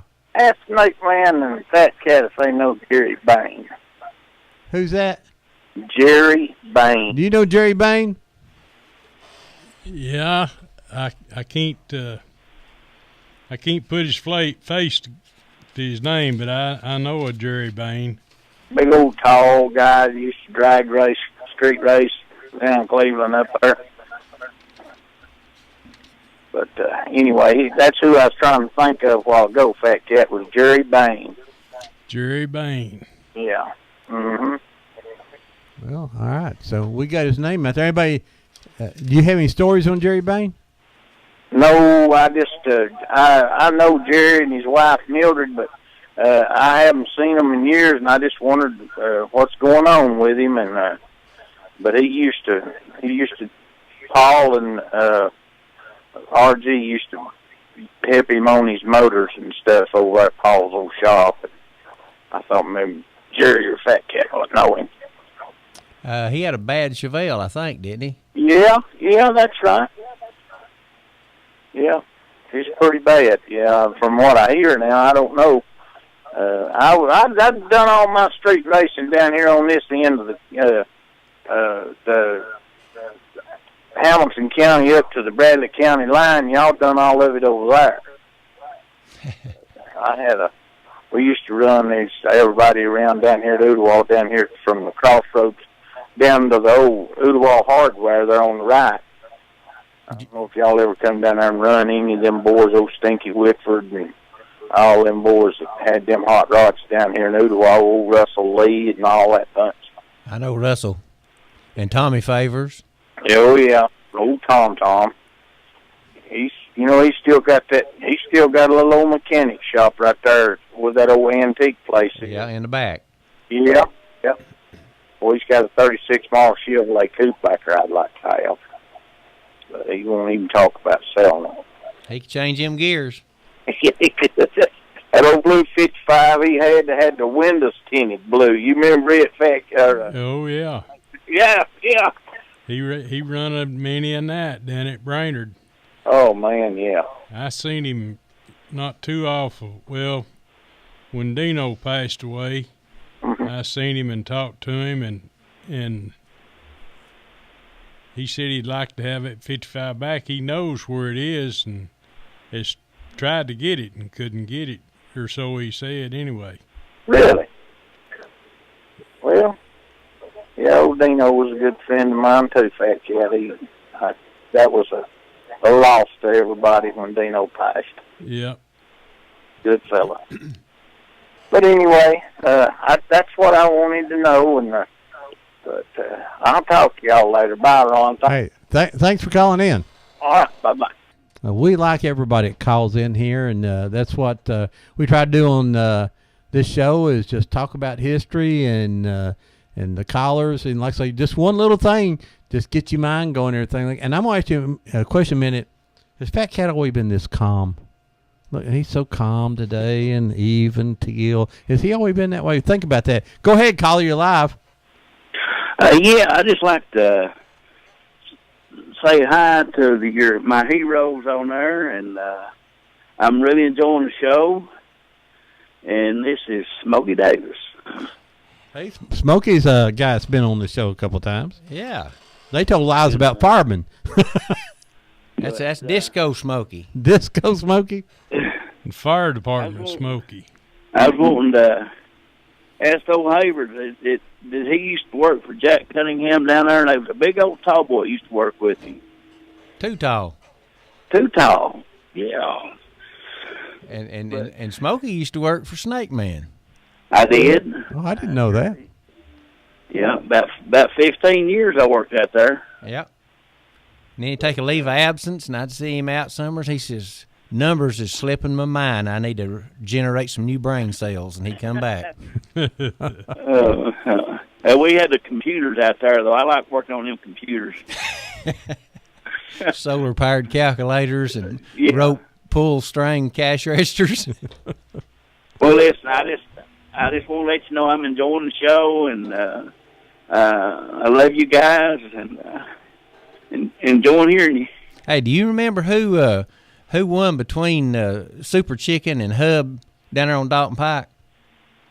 No, I heard you say something about that a while ago, and I swear I don't remember. I got question mark beside it, and I don't know, and nobody's told me. I remember a little old deal out there on 64. We was going to run Super Chicken, and the state trooper got him. Mm-hmm. But that didn't pan out like it's supposed to. I didn't know that's why, but I had a note on my notes about the 64 run that didn't happen. Yeah, we just Super Chicken done his warm-up pass, and we were getting ready, and here come the troopers. They passed us up, went to him, and we made a U-turn and went back the other way. Uh-huh. Knocked a hole in the oil pan getting away from them. But that Alderman Road was a little rough back in. Yeah, it's still rough. Yeah, it is. But I just enjoyed the show and want to put my 2 cents worth in. We appreciate you. Thank you so much. Let me ask you a question, Smokey. Okay. Dalton Pike, down there where the garage is, Jerry Stevenson's old place and stuff. Yep. You wasn't with Junior Bishop and them that night that the law come and everybody run and didn't see the page wire fence and it took everybody's breath and turned them a flip, was you? No, I wasn't in on that. Well, they was 2 or 3 fellas that was pretty good size that was breathless after they hit the fence, and I didn't know if you was one of them or not. No, I wasn't one of them, but I've had a few more incidents like that, though, but not that one. Well, good hearing from you, Smokey. Good hearing from you. You fellers be good. You too. We'll see, Smokey. All right, bye. Bye-bye. Wanted to say we have some films of Jack Cunningham running at Brainerd in the 50s. Actually have movies of it. So a pretty good find we have, and thanks to his family, he helped us with a dirt track racing video. Joyce is a good woman. Oh, yeah, and so hold on a second there. We got another call. Good morning, you live on Old Town Cleveland. Yeah, this is Johnny Ledford calling in for Fat Cat in Hayward. Go right ahead. How you doing, Johnny? Hello, how y'all doing today? We're doing good. You having any racing stories? Just a There's few. been a few. Yeah. That's two of my best friends from my old time back. Well, I still consider you as good a friend I've ever had. I'll have to amen that, too. I was just going to tell them, you've still got some race cars, Fat Cat. I didn't hear you say that on the radio. Well, you know, I don't indulge in it like I should. I will get you back out here in a day or two. Johnny, where'd Old Blue ever end up? I honestly don't know. I've tried to find that car and couldn't find it. Mm-hmm. I remember it. Oh, yeah, it's a good old car. They had a Bradley High School orange sticker in the windshield, or Vent Glass 1, I can't remember. Yeah, I don't remember either. Yep. Had a lot of good times racing. A lot of old friends is not with us anymore that did race with us, but they're still in all of our memories. Yep. Yeah, but there's one thing about it. You still are doing it. Yeah, I'm still racing. Yeah. I hadn't quit yet. You hadn't quit, and you're still doing a good job of it. Yeah. Yep. I just wanted to call in and tell y'all you were doing a good job and enjoy the show. All right. Appreciate you. Thank you, Johnny. Okay, thank y'all. Have a good day. See ya. Who's the guy over here on Inman Street, right up on the left, who were drag racers? Gary Ellis? Yeah, Gary Ellis. Passed away here. Yeah, just recently, wasn't he? Yeah. He was always involved in drag racing, big time stuff too, wasn't he? Yeah. Oh, yeah. Hey, go ahead, caller. You're live on Old Town Cleveland. Hey, Ron. Hey. This is Anna. Hey, when you take and get off today, you just going to have to go get that girl some flowers and make her feel good. Yeah, she'd prefer cash, though. I know her. Well, you're going to have to be sweet to her now. I'm sweet to her every day. You got to be real good to her. You know I am. Well, I just want to call you. I washed the dishes this morning before I came in. Well, good for you. Well, I put them in the dishwasher and turned it on at least. How's that? Okay, just be good to my little woman now. I will. Okay, bye-bye. Bye-bye. Hey, next week on Old Town Cleveland, we're going to have the folks in from Charleston. A lot's happening in Charleston, Tennessee. A lot of history there. And the National Park Service, we're going to have a National Park Service area in Bradley County in just a few years. They're going to recognize all the Cherokee history that there. It's about time. I mean, it was the starting point for the Trail of Tears. There's not even a marker up there. But that's changing. The National Park Service, the people from Charleston who got that, is going to be here next week, talk about some of the history and what's going to be happening in Charleston. This is exciting for us. Big brown sign will go up on the interstate. And guess what, folks? There are going to be people coming into town, and which means they're going to go to our restaurants and sales tax money. And this is a good thing for Cleveland. Plus, it's about time we do that. Hey, go ahead, caller. You're live on Old Town Cleveland. I'd just like to say hello to Fat Cat and Hayward. I married Fat Cat's cousin and used to run around with his other cousin, Bob Long. Oh, yeah. Cajun Queen. Okay. And we was racing down Klingen Ridge one time, and Frankie Kaywood and there was a tractor trailer coming up the other side. It was just 2-lane then, and I thought we were going to meet our makers that day. We just got back in after we passed Frankie. You had to pass him first before you got in, right? Yeah, we just about barely cut back in. That tractor trailer, we wouldn't have known what hit us.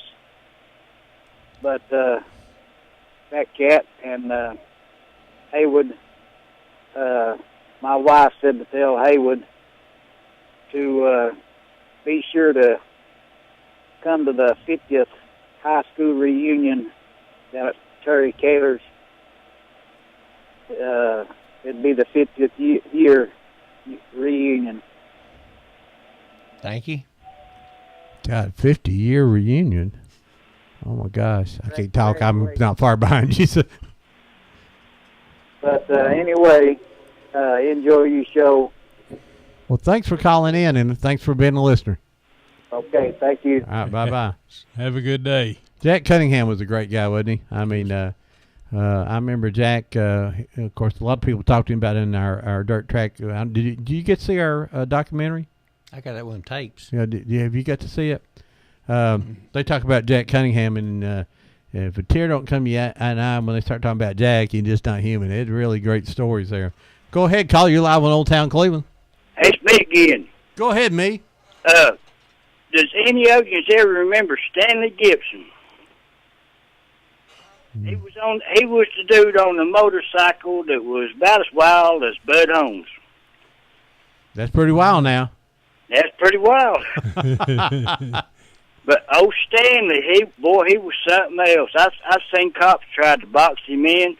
He'd rear up on a wheelie and go right between their bumpers, back at the Dairy Cream years ago.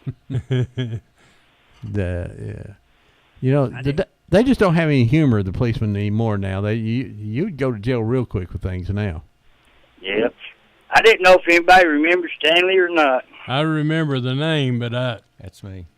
I can't remember him right offhand, but I remember the name. I've heard it lots. He was a small guy, and he rode a motorcycle, and they didn't nobody ride it no better. And he do a lot of racing, too, on motorcycles. But, all right, I'll talk to you later. All right. Bye-bye. Remember Russell, Gary Guy? They're my age and thing. One of them has passed away now, didn't it? I don't think they have. Or did they? Or I don't know. Oh, no. Well, one of them. Gary gave him his kidney, didn't he? Give Russell the kidney, or the other way around? Yeah, Gary gave one to Russell back when we were teenagers, years ago. But they were always racers around, weren't they? Or drag racing type things. They're car enthusiasts. Yeah. I seen one of them not too long ago up at the car show, and my memory doesn't work. Go ahead, caller. You live on Old Town Cleveland. This guy you don't hear from very often here lately, Ed McKinney. Ed McKinney, how you doing, sir? I'm doing all right, all the crew around there. You mentioned my old buddy Gary Ellis's name. I just touched it for a minute. You know he just passed away. Yes. What, 2 weeks ago, 3 weeks ago? Yeah. He was a good friend of mine.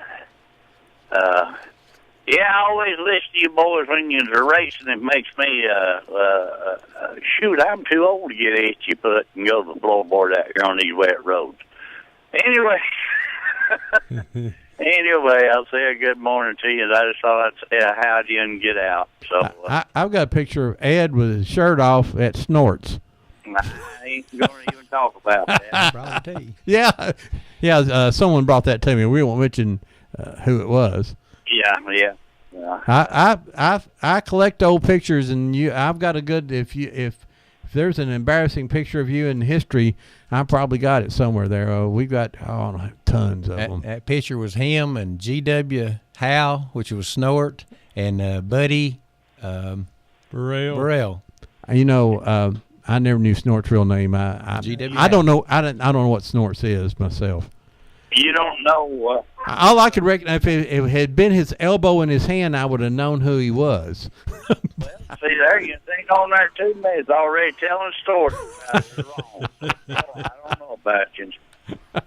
Okay, guys, I'll say good morning to you unless I'll be listening. I'm down here in the lower end, headed Buck's Pockets. You know, they quit making whiskey down here, so I can drive around down here now. Hey, Ed, before you go off, my wife just texted me, says, I need his phone number. Well, now, shoot, I ain't got no phone number. All right.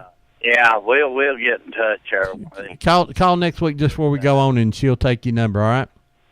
Okay. All right, thanks. Bye-bye. All right, see. Ed, another friend, I just want to mention Robert Cheat, having some medical issues. How's Robert doing? He seems to be doing good. He's taking those treatments Yes. and stuff. And, Is he same as Deb? Is he taking that pre-surgery treatment? He took something, and then he goes for like 2 or 3 different things a week. Yeah, it's probably similar to that, and it works very good. But I seen Robert. He was at the hospital same time Deb was. Yeah, there, he told me. so, That's how I know about Debbie. Yeah, so I just wanted to say hope he's doing well, and we're thinking about him, and he's another guy to have on our show too. People. Now, before someone else calls, has he always been this calm? He's just so laid back and easy going, just easy going voice. He's been pretty easy going, but he's got one of them short fuses when you get to it. Oh, you got to get to it. You can first. get him lit up, hey. But now when he was racing, did he just calmly shift through the gear? Oh, no, he'd rock on them gears, Yeah. buddy. You'd see a big boy go forwards and backwards to pull that handle quicker. And would he argue about who had the fastest car back in? No, he didn't really argue. He just go prove it. He just prove it. Oh, yeah. They had people come to the mud hole up there, Sugar and Spice. Yeah. And they'd be from Dalton, Georgia, or Calhoun, Georgia, and say, we're looking for Fat Cat. We want to run Fat Cat. We hear he's bad. And was he right? Were they right? Yeah, he's bad. So, he's a legend in his own time. I was a legend in my own mind. But Fat Cat, how many on your winning percentage? Do you know how many you won and how many you lost? Did you keep record? No, we just liked to race back in. It didn't matter if you win or lost. But now, did you win most of them? No, I didn't. I mean, I won my share, but I got beat too. Mm-hmm. I don't care how bad you are. There's always somebody out there that's a little worse. Well, ain't that truth? Hayward and I was talking about wrestling there, and you can be a stud all years long and get there, and all of a sudden somebody else sticks you to the mat, or you're the Michael Jordan missed a lot of shots too, So, but he still won. Let's get this call here. Go ahead, caller. You're live on Old Town Cleveland. Yeah, I was going to ask Snake Man. I know he's probably had this coincidence happen several times in his garage, but back in the mid-'80s, one of my buddies, he used to like to race an old Firebird. He ran for sheriff not too long ago, old Chris Watson, and we were working on his car at Snakes, and he was telling us what to do, and we would do it, and I learned a lot about working on cars, I guess that summer or whenever we were skipping school. But his dad caught wind of it, and when he pulled in, Snake and everybody in that garage left like a bunch of, I don't know, wild dogs leaving their den or something. And another thing, I'd like to wish my mother a happy birthday, Kathy Collins, and I'll hang up and listen. Hey, thank you. And happy birthday, Kathy. All right. You didn't get in trouble, did you? I didn't really get in trouble, but Frank Watson wasn't somebody you wanted to cross because, he was part Tarzan. Yes, I know Frank. I knew Frank, I should say, yeah. Frank and his daughter Donna and I graduated high school together, a few years ago. 44 now, I think it is. So Frank never met a stranger either. Frank said, this is my dad. He'd go into a restaurant and start yelling, "That's my daddy!" there, no matter who it was, and other crazy things. And him and Leroy Anderson stands out as the two loudest mouths that I can recall in Bradley County. Leroy Anderson. I don't know Leroy, but so he'd have to be really loud to compete with Frank now. I'll tell you one on Leroy off air. Okay. Frank come into the building, and he's there. I mean, it was just loud. Yeah. He'd embarrass Teresa at the ball games, and he'd do that Tarzan yell. Well, you know, like I say, Teresa, then of course Donna was in my class, you know. So, and I hadn't seen Donna since high school. I haven't seen her. So that's good. All right, folks. We're talking to Fat Cat and Snake Man here. We've been talking about racing all over town, and there've been a few people raced in this area. You got any other names of people that raced there, and just people you throw some names out? I'm gonna throw some names out. In 1970, that's when I raced my fire lane from January to September of 1970. I had a real good record with it. I enjoyed it. I was out. I had a purpose, and that was to win. Later on, I got to drinking and doing stuff, and I was not. You don't race and drink, right, Gary? It's hard to go in a straight line. Well, you just don't think as good. You're not as sharp. But I raced J.D. Stansbury, Ricky Livier, Philip Suttles, Wayman Henry, Junior Gresham, Jimmy Kaysen, Sam Satterfield, Mike Satterfield, Stansbury again, Sam Ramsey, Roger Ramjet Allen, Benny McClary, Satterfield again, and then, of course, that ones I told you we raced all in one night down there. And you hate to pat yourself on the back, but sometimes somebody's got to do it. Go ahead. I lost one money run and one free run. Two free runs, and one of them was for the fun of it to Sam Satterfield, and I had Big Merle Crumley laying down in the back floorboard of my car. Of course, it took floorboard and seat to hold him. And it was a fish job where you fish them in and you run them later for money. And I lost for the fun of it to Philip Suttles. Had a 66 white fire lane. We run at Macedonia. And I lost the only money run in 1970 to Benny McClary on the 4th of July at Valley View. We had best 2 out of 3 for $40. I went down there during the day and took a shop broom and swept both lanes down where nobody'd have an advantage. They lined us up, flagged us. I flowed the valves just a little bit coming out of the hole the first run. He beat me. Not much, but he did beat me. Second pass, we swapped lanes. This time I didn't float the valves. I beat him. Third pass, we swapped back lanes, and my fender was at his sport mirror when we went across the finish line. And he said I give him the best run he had ever had, and he had that big Dr. Old's Oldsmobile. And that was best 2 out of 3 for $40, which was big money back then. And the crowd, all the driveways of Valley View was full. 4th of July, 1970. Now, what's the biggest money you ever won? I never did have the money to bet on. Other people would bet. And I've had them come over and give me money, for winning or something like that. But I remember one time we went down Dalton. There's a boy down there by the name of Court Black and George Bryant. They got me to come down there and race some boys down there. And Court was one that done the betting. And I don't know, they won several $100, and I don't remember just exactly how much Cork gave me, but he come over and give me some money. But they'd all the time coming up there to get us to go down there in Dalton and race somebody down there. We run down there, I believe it's called Plainview.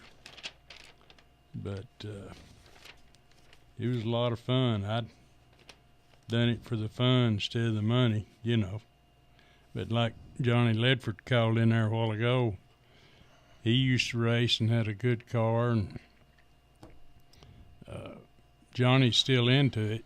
He's got a Corvette he's just building. Well, he run it last year and done real well with it, and I kind of feel like he'll do better this year. He's put a little bit more into it, but Johnny's like me. He's not a spring chicken, and he's still got it in his blood.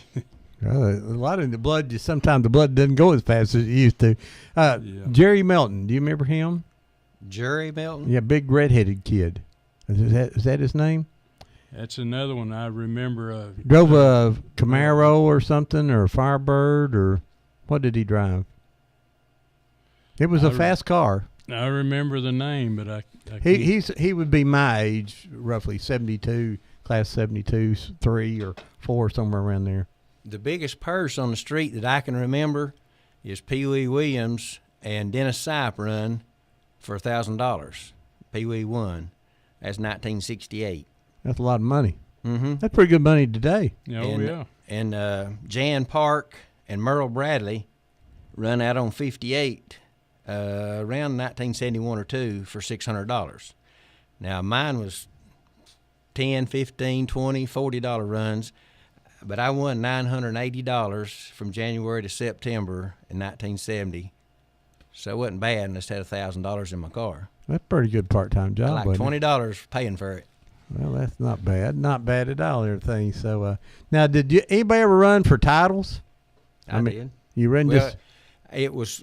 They wanted it to be title for title, but I couldn't. I was living at home. I run my new tires and wheels, mag wheels, against, I'll not say his name, a compadre from the Taylor's community. He had a 53 Studebaker with a low boy. It was my first ever drag race. He told me he was going to leave me on blocks there in front of the DX station where Howard Thompson's thing is.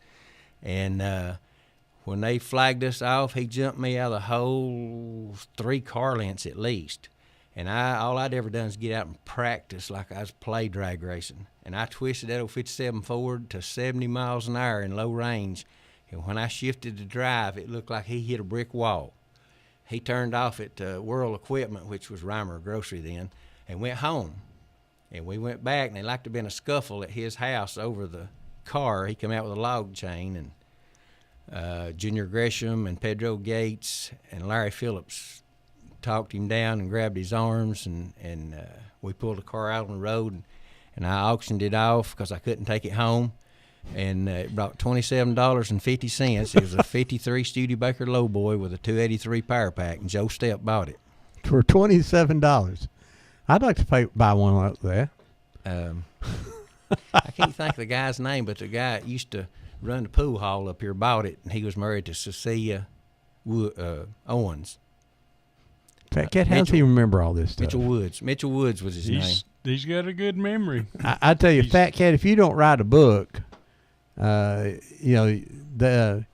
think you proved that this is a very interesting topic to many people just by the calls we've had here today. And Hayward, you could get more than $27.50 for your books. I think and particularly if you says you go to people and says if you'll pre-order a book, I will not include your story in this book. Yeah. You'll sell 10 copies to every person out there. Let me ask you a question, a real technical question. At one time Pontiac and Oldsmobiles had these great engines and racing. Back in the '60s, Fireball Robert drove a Pontiac. What happened to Pontiac and Olds and all that? I mean, they're just gone now, and Ford and Chevrolet are still the prominent brand out there. What happened to those? They still sell Pontiacs, but no one talks about Pontiac being a car that you would go race. What happened to those cars? I just guess the corporate people wanted to see money come from a different way, but racing sells cars. Oh, well, yeah. Win on Sunday, sell on Monday, right? Mm-hmm. That was the motto of NASCAR in those early days. Pontiac had some good, fast cars back in the mid-'60s. I mean, what was it, 421s? Mm-hmm. Well, I had a 70 Grand Prix that would scream. Yeah, and it would burn the tires off as Tommy McLean wrote my ticket to me, my very first ticket. Tommy McLean picked on my brother. Yeah. He got me. He was sitting under the tree at Bradley High School, and I come out of the high school there, and I just, put it to the floor, and, I just, tires smoking. I got top of the hill. He just said, pull over. So that was my first ticket. First time I went to jail was with Bernard, though. He didn't arrest me. He just took me home and made my daddy come get me. Bernard was named after my great uncle. Oh, is he? Yeah. Mm-hmm. He had an older brother that played professional football. I can't think of his name right now. Played at Bradley and went on and played. He was more of a basketball player in at Bradley. Then he went on and played professional football. I'll think of his name in here later. Of course, later I'll think of. I do that a lot. Of things. I'm always worried about the hereafter. I go in the kitchen and say, "What am I hereafter?" I done forgot. It gets worse too. Oh well, I'm. They said it was downhill after 50. I thought that was a slope, but it's a sort of a cliff, isn't it? Yeah. 50, it sort of dropped off pretty quick. Guys, it's time for us to go. You got any last comments or thing? You know, this has been one of those shows that we got a lot of calls, which is really is what we like. If people call and you see people interested in it, don't forget about Tuesday or Wednesday. I'll post this on YouTube, and you can see it again and hear it and be there for a long time. And we hope people will tune in, listen. A lot of people don't get a chance to listen to the whole show. I know we've got Victor Hicks in trouble several times. He was going to Lowe's one day and sit in the car for 30 minutes. Couldn't get out. He had to hear the rest of the show, and Holly wanted to know where he had been, you know. So, I always appreciate Victor and for all the good things he does for this community, and a great friend of all of ours. And he's one of those guys that thinks friend to everybody, isn't he? Yeah, I even claim him. He's my cousin. Oh, is he? Well, he's a good one. He's a good one. Very good there. And he taught a lot of people the parts business too. He's a good parts man. Yep. He and like I say, if nothing else, it's a good place to stop in and tell a lie or two now, right? Yeah. I enjoy going in there talking to all the guys in there. This is how serious we was racing at Dalton Pike. Set starting line right there on the side with paint. Oh, yeah, start. Let's see, pull that up to the camera so we can get everybody see that. They can't see the. Right here, it's the start line. And the car's just on the return right then, but that's the start line going the other way. Well, they had down on APD 40. They had it marked down there too. They had a pretty good mark down there, and then the tree down there. Everybody knew where the tree was. It sort of it went down a little bit. And did you ever wreck one racing? No, and you know I don't know if anybody ever been killed drag racing on the streets here in Bradley County. I know Jimmy Smith and was it Hambright? It hooked up down on Dalton Pike and swapped paint and bumpers, and it totaled Jimmy's Chevelle. Red Chevelle, 65, and he took that motor out and put in his 64 Chevrolet.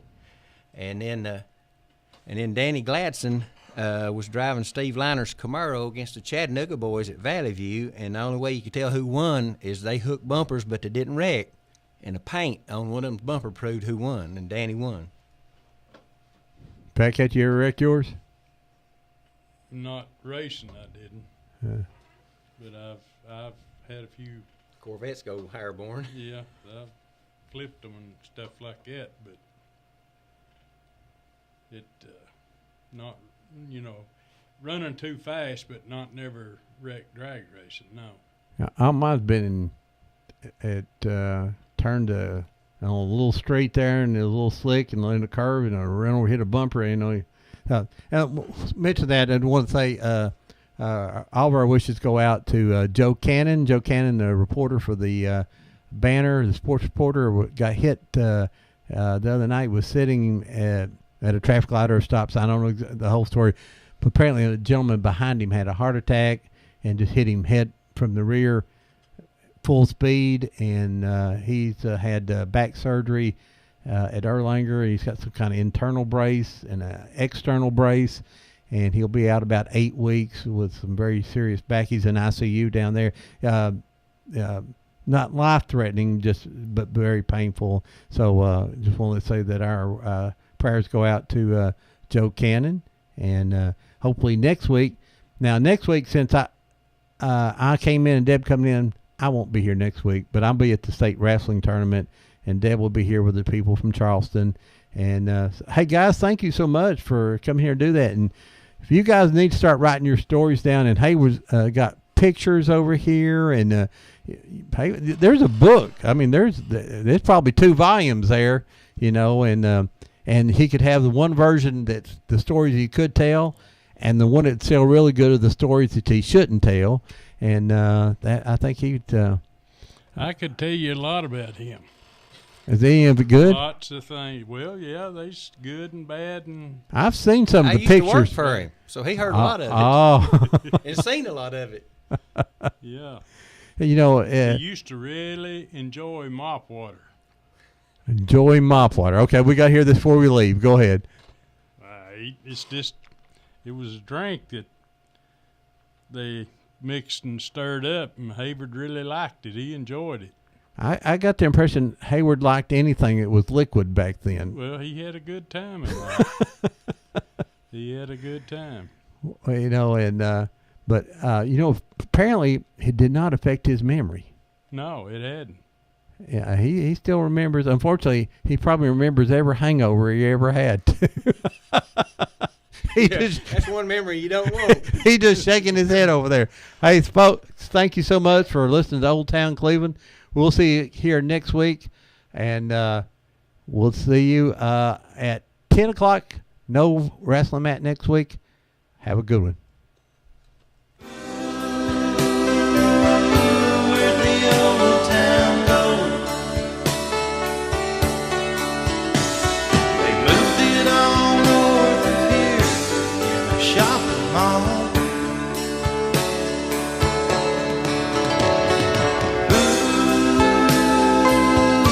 Where'd the old town go? Did my hometown get old, or just me? Did all my friends get old, or just me? Are they all gonna have to be told, or just me?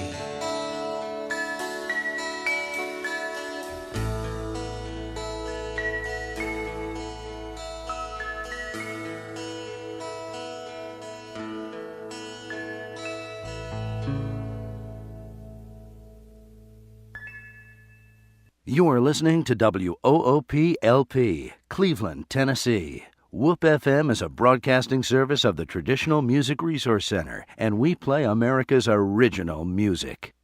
Check into